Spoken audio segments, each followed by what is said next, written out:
नमस्कार साथियों, आपका हमारे YouTube चैनल द एजुकेशन पर एक बार पुनः हार्दिक स्वागत है। आज के इस सेशन में हम हिंदी व्याकरण के भाषा विज्ञान से संबंधित महत्वपूर्ण प्रश्नों को हल करेंगे, जो 2023 के सभी भर्ती परीक्षाओं के दृष्टिकोण से बेहद उपयोगी क्लास होगी। जैसा कि आपको विदित है कि प्रश्न नंबर 1 से प्रश्न नंबर 160 तक हमने भाषा विज्ञान से संबंधित प्रश्नों को हल कर चुके हैं। आज के इस सेशन में 161 से प्रश्नों को हल करेंगे। अगर चैनल पर पहली बार विजिट किए होंगे तो आपसे नम्र निवेदन है, सेशन को लाइक कर दीजिएगा। सेशन पसंद आए तो चैनल को सब्सक्राइब कर लीजिएगा और अपने दोस्तों में शेयर कर दीजिएगा। 161वां प्रश्न है, भाषा में अभिव्यक्ति के कितने रूप हैं? तो भाषा में अभिव्यक्ति के मुख्य रूप से 3 रूप हैं। पहला, हम भाषा मौखिक रूप द्वारा अभिव्यक्त कर सकते हैं। दूसरा है, भाषा लिखित रूप में अभिव्यक्त कर सकते हैं, और तीसरा है, भाषा सांकेतिक रूप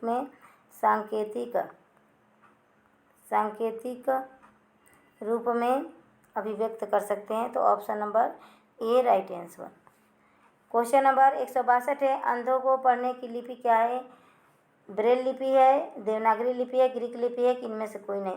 अंधों को पढ़ने के लिए ब्रेल लिपि है। ब्रेल लिपि के प्रतिपादक जॉन अब्राहम ब्रेल ने इसका प्रतिपादन किया था और ब्रेल लिपि में 6 बिंदु होते हैं। 6 बिंदुओं के सहारे जो नेत्रहीन व्यक्ति होते हैं वह पठन पाठन का कार्य करते हैं। क्वेश्चन नंबर 130 है, भारत में हिंदी भाषा को संविधान की किस धारा के अंतर्गत राजभाषा घोषित किया गया? धारा 343(1) के द्वारा, कि धारा 344(2) के द्वारा, 43(2) के द्वारा, या धारा 333(1) के द्वारा, या धारा 334(1) के द्वारा? तो भारत संविधान में धारा 343(1) के द्वारा हिंदी को राजभाषा घोषित किया गया है। Option number A right answer. Question number 164 है, देवनागरी लिपि की सबसे बड़ी विशेषता क्या है? हिंदी भाषा की लिपि होना, प्राचीन लिपि होना, अनेक भारतीय भाषाओं की लिपि होना, या सर्वाधिक वैज्ञानिक लिपि होना जिसमें एक ध्वनि के लिए एक संकेत है? तो सर्वाधिक सबसे बड़ी विशेषता पूछा है, तो option number D right answer. वैसे यह देवनागरी लिपि की यह सारी विशेषताएं हैं, लेकिन सबसे बड़ी विशेषता सर्वाधिक वैज्ञानिक लिपि है देवनागरी, और इसमें एक ध्वनि के लिए एक संकेत है। जैसे क है तो क के लिए ही एक ध्वनि के लिए ही एक ही संकेत है, जबकि इंग्लिश में एक ध्वनि के अनेकों संकेत होते हैं साइलेंट के रूप में। क्वेश्चन नंबर 165 है, उत्तर प्रदेश सरकार द्वारा गठित लिपि सुधार परिषद 28-29 नवंबर 1953 को हुई बैठक की अध्यक्षता किसने की थी? तत्कालीन उपराष्ट्रपति जाकिर हुसैन ने की थी, या तत्कालीन उपराष्ट्रपति सर्वपल्ली राधाकृष्णन ने की थी, कि तत्कालीन उपराष्ट्रपति श्री बी.डी. गिरि ने की थी, या तत्कालीन उपराष्ट्रपति श्री बी.डी. जयंती ने की? Option number B right answer. तत्कालीन उपराष्ट्रपति सर्वपल्ली राधाकृष्णन ने 1953 में हुई बैठक लिपि सुधार बैठक की अध्यक्षता की थी, और इनके जन्मदिवस पर शिक्षक दिवस मनाया जाता है। क्वेश्चन नंबर 166 है, आधुनिक भारतीय आर्य भाषा का काल कब से कब तक है? 1500 ईसा पूर्व से 500 ईसा पूर्व तक, 500 ईसा पूर्व से 1000 ईसा पूर्व तक, या 1000 से आज तक, या 900 ईस्वी से 1100 ईस्वी तक? Option number C right answer. 1000 ईस्वी से आज तक के समय को आर्य भाषा का काल कहते हैं। क्वेश्चन नंबर 167 है, आकृति या रूप के आधार पर हिंदी कैसी भाषा है? संयोगात्मक है, वियोगात्मक है, विशिष्ट है, एवं ए बी सी दोनों है? Option number D right answer. आकृति के आधार पर हिंदी वियोगात्मक भाषा है, और वियोगात्मक भाषा को ही विशिष्ट भाषा कहते हैं। जबकि अंग्रेजी क्या है? अंग्रेजी संयोगात्मक भाषा है। संस्कृत भी संयोगात्मक भाषा है। संयोगात्मक भाषा को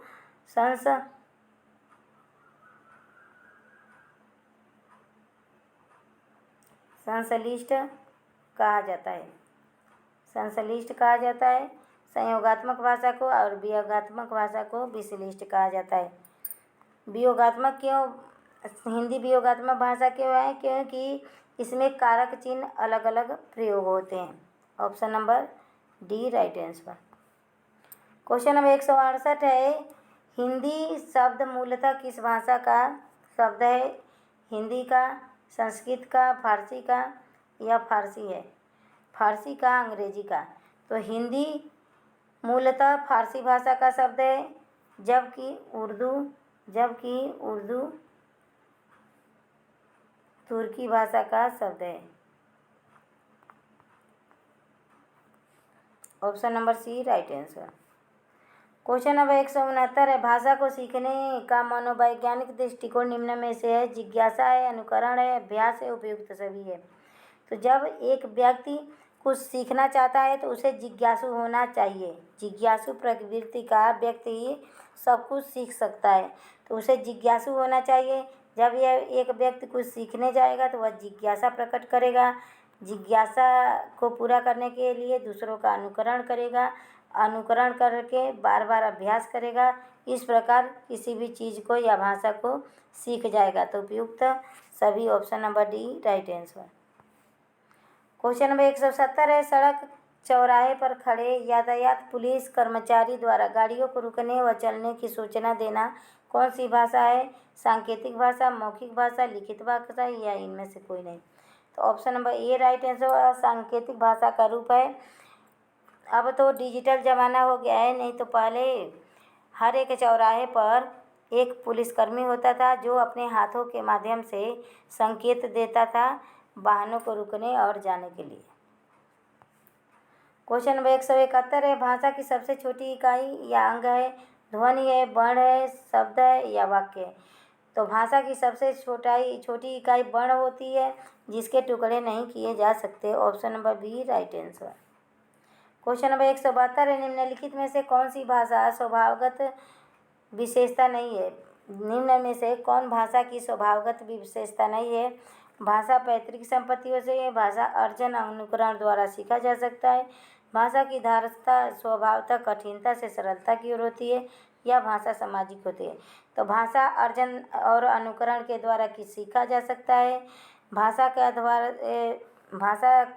की धारा पहले कठिनता से फिर सरलता की ओर जाती है, और भाषा सामाजिक भी होती है। तो option number A right answer, भाषा पैतृक संपत्ति नहीं होती है। Option number A right answer. भाषा अर्जन हम कहीं भी, जैसे बच्चा, हिंदुस्तान का बच्चा अगर पाकिस्तान में चला जाए तो वह उर्दू बोलना सीख जाएगा, विदेश में चला जाए तो इंग्लिश सीख जाएगा। तो अर्जन के द्वारा हम कुछ भी सीख सकते हैं, और दूसरे का देख के, अनुकरण के द्वारा। क्वेश्चन नंबर 173 है, हिंदी शब्द का प्रथम प्रयोग किस मुस्लिम इतिहासकार के ग्रंथ में अल-हिंद में मिलता है? तो पूछेगा पहले अल-हिंद किसका ग्रंथ है? तो अल-हिंद अल-बरूनी का ग्रंथ है, और अल-बरूनी ने हिंदी शब्द का सर्वप्रथम अपने इतिहास ग्रंथ अल-हिंद में प्रस्तुत किया था। Option number B right answer. Question number 174 है, ओकार बहुला वर्ग के अंतर्गत आने वाली बोली कौन सी वर्ग सही है? ब्रजभाषा, बुंदेली, कनौजी, मारवाड़ी, कुमाऊनी, गढ़वाली, मालवी या कौरवी, दक्षिणी, हरियाणवी, बांगरू या अवधी, बघेली या भोजपुरी? तो भोजपुरी एक इकार बहुला है। तो option number A right answer, Brajbhasha, Bundeli भाषा, कनौजी भाषा, मारवाड़ी भाषा, कुमाऊनी भाषा और गढ़वाली भाषा, मालवी भाषा। इतनी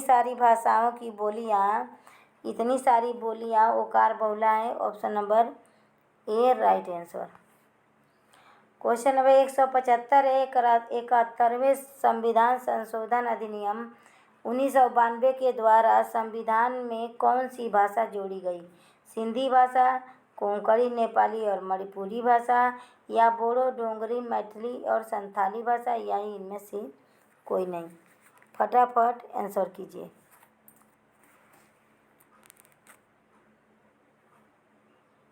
तो 71वें संविधान संशोधन 1992, 71वें संविधान संशोधन 1992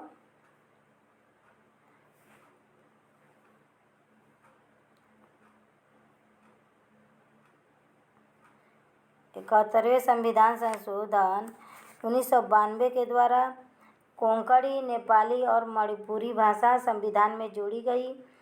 71वें संविधान 1992 के द्वारा कोंकणी, नेपाली और मणिपुरी भाषा संविधान में जोड़ी गई और तब भाषा 18 हो गई। तब भाषाओं की संख्या 18 हो गई। आज संविधान के मूल में 14 भाषाएं थी। बाद में विभिन्न संविधान संशोधन के द्वारा भाषाओं को जोड़ा गया और 21वें संविधान संशोधन 1967 के द्वारा सिंधी भाषा जोड़ी गई तो भाषा की संख्या 15 हो गई और 92 में कोंकणी, नेपाली, मणिपुरी जुड़ी गई। जब तब भाषा का संख्या 18 हो गया और 2003 92 संविधान संशोधन 2003 में बोडो डोंगरी, मैथिली और संथाली भाषा 4 भाषाएं जोड़ी गई। इस प्रकार भाषाओं की संख्या 22 हो गई। Option number B right answer. Question number 176 है, विश्व हिंदी दिवस प्रत्येक वर्ष कब मनाया जाता है? 14 फरवरी को, 10 जनवरी को, 5 जून को या 14 सितंबर को? फटाफट आंसर कीजिए। तो 10 जनवरी 1975 को प्रथम बैठक नागपुर में पहला सम्मेलन नागपुर में हुआ। उस दिन से विश्व हिंदी दिवस प्रत्येक वर्ष 10 जनवरी 2006 से 10 जनवरी को मनाया जाने लगा। 10 जनवरी 1975 से मनाया गया और कब से 1975 में तो मनाया गया नागपुर सम्मेलन में 10 जनवरी को, लेकिन कब से रेगुलर मनाया जाने लगा? तो 2006 से 10 जनवरी को विश्व हिंदी दिवस प्रत्येक वर्ष मनाया जाने लगा। तो option number B right answer. Question number 177 है, हिंदी भाषा के उद्भव और विकास का सही क्रम है? संस्कृत, पाली, प्राकृत, अपभ्रंश, सौरसेनी, पश्चिमी हिंदी और खड़ी बोली। संस्कृत, प्राकृत, अपभ्रंश, पाली, सौरसेनी, पश्चिमी हिंदी, खड़ी बोली। तो देखिए यह प्राकृत आ गया तो प्राकृत कट गया, संस्कृत के बाद पाली आ जाएगा। पाली इसमें है, पाली इसमें है, तो ए भी कट गए, इसमें भी प्राकृत है। अब ए और सी में आप राइट आंसर कीजिए कि कौन सा राइट होगा।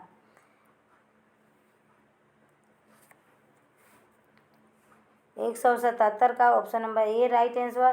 पहले संस्कृत, फिर पाली, फिर प्राकृत, अपभ्रंश, सौरसेनी, पश्चिमी हिंदी और हिंदी, फिर खड़ी बोली, ऐसे भाषाओं का क्रम है। ऑप्शन नंबर 178 है, भारत के संविधान में हिंदी को राजभाषा की मान्यता कब प्रदान की गई? 14 सितंबर 1948 को या 14 सितंबर 1949 को, 14 जनवरी 1950 को या 14 सितंबर 1951 को? फटाफट आंसर कीजिए।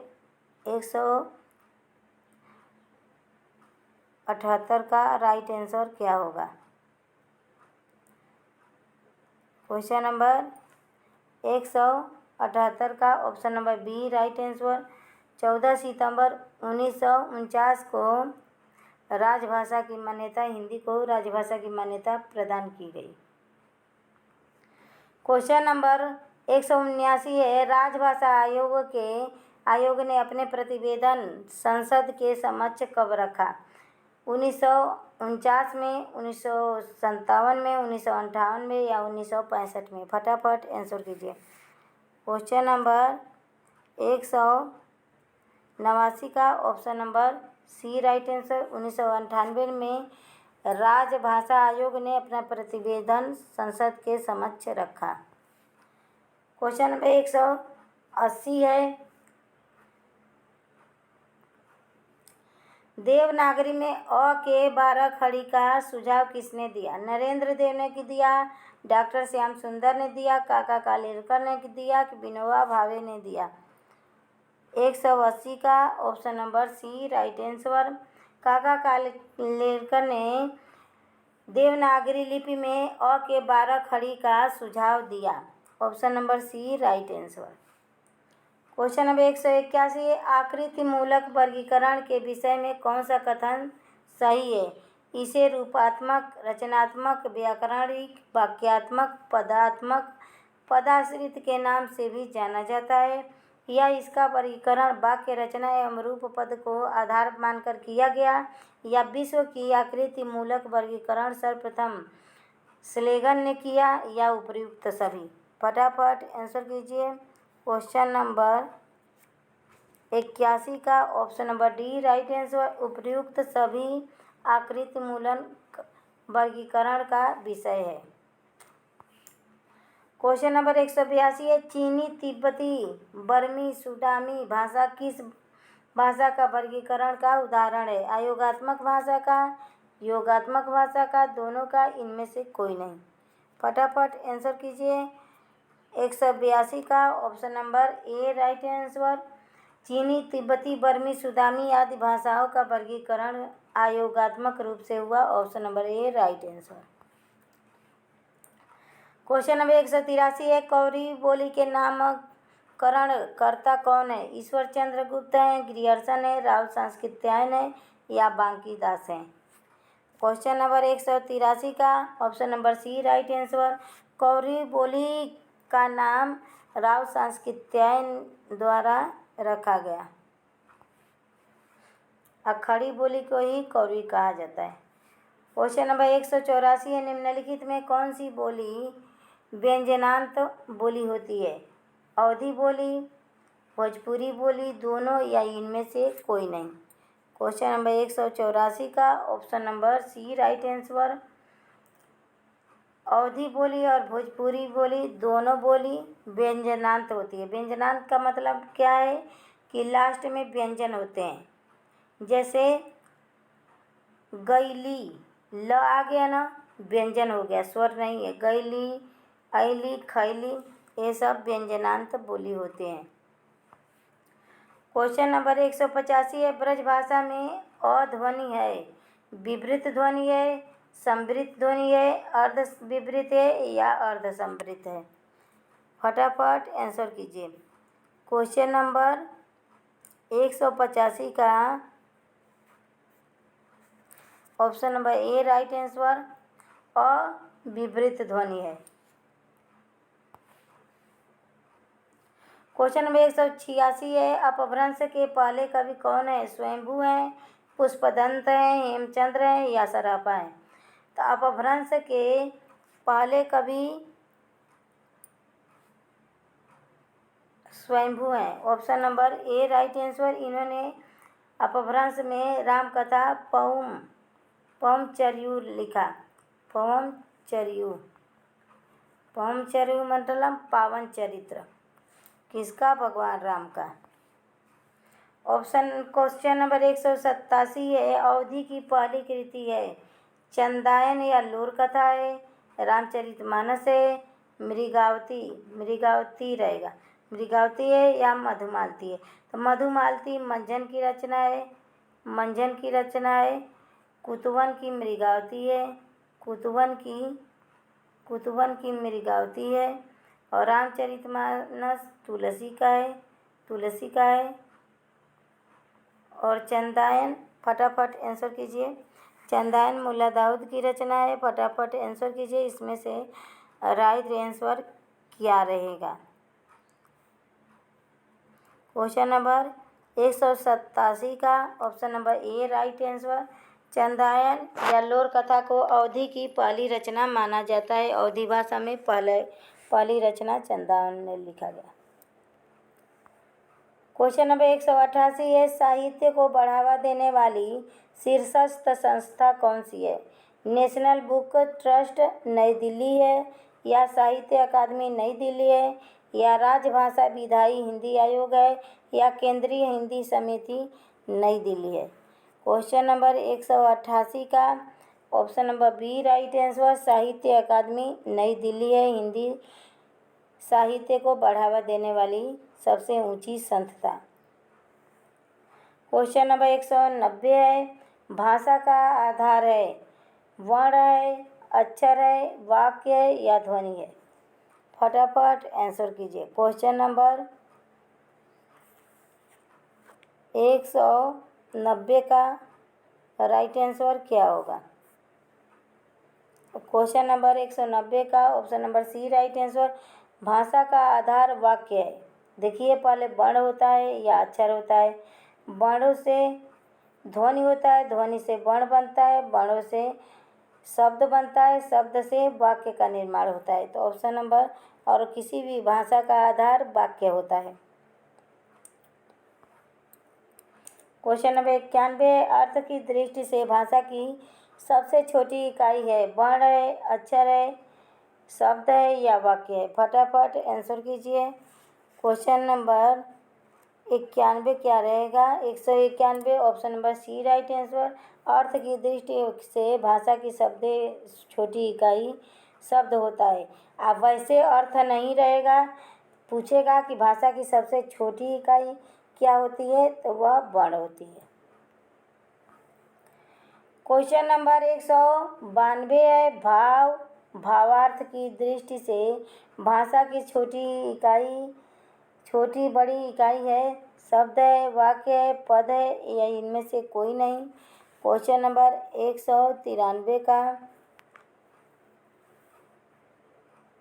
192 का option number B right answer. सब भाव या भावार्थ की दृष्टि से भाषा की सबसे छोटी बड़ी इकाई वाक्य होता है। क्वेश्चन नंबर 193 है, संस्कृत भाषा की लिपि है देवनागरी है, रोमन है, अरबी है या कोई नहीं है। तो संस्कृत या हिंदी भाषा की लिपि देवनागरी है, रोमन अंग्रेजी भाषा की लिपि है, और अरबी फारसी भाषा की लिपि है। क्वेश्चन नंबर 194 भाषा शब्द संस्कृत के भाष धातु से मिलकर बना है। भाष का अर्थ क्या है, ध्वन्यात्मक है, अध्वन्यात्मक है, दोनों है या कोई नहीं। क्वेश्चन नंबर 194 का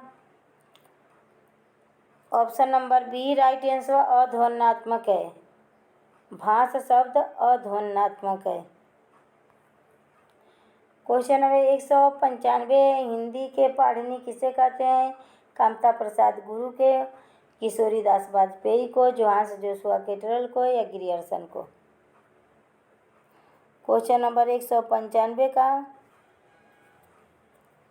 option number A right answer. Hindi के पाणिनि कौन थे, संस्कृत के व्याकरणाचार्य थे और हिंदी के व्याकरण लिखने का सर्वप्रथम कार्य हिंदी में वो कामता प्रसाद गुरु ने किया, इसीलिए हिंदी के पाणिनि कामता प्रसाद गुरु को कहा जाता है। जोहान्स जोशुआ केटरल ने हिंदी का सर्वप्रथम व्याकरण लिखा और किशोरी दास वाजपेयी हिंदी के व्याकरणाचार्य हैं। क्वेश्चन नंबर 196 है, भाषा के विषय में कौन सा कथन सत्य है। एक अभिव्यक्ति अनेक व्यक्तियों के विचार व्यक्त करता है या एक व्यक्ति से विचार व्यक्त करता है या एक व्यक्ति अनेक व्यक्तियों का विचार व्यक्त करता है। इनमें से कौन सा राइट आंसर होगा। क्वेश्चन नंबर 196 का option number D right answer. यह सभी सही है। भाषा के विषय में एक व्यक्ति अनेक व्यक्तियों के विचार के साथ विचार व्यक्त कर सकता है। एक व्यक्ति या अनेक व्यक्ति विचार व्यक्त कर सकते हैं, ये भी भाषा का कथन सही है। अनेक व्यक्ति है जो एक व्यक्ति से विचार कर सकते हैं और अनेक व्यक्ति या एक व्यक्ति अनेक व्यक्तियों या एक व्यक्तियों से विचार व्यक्त कर सकते हैं। क्वेश्चन नंबर 197 भारत की राष्ट्रभाषा है हिंदी है, संस्कृत है, अंग्रेजी है या कोई नहीं है। क्वेश्चन नंबर 197 का राइट आंसर क्या है।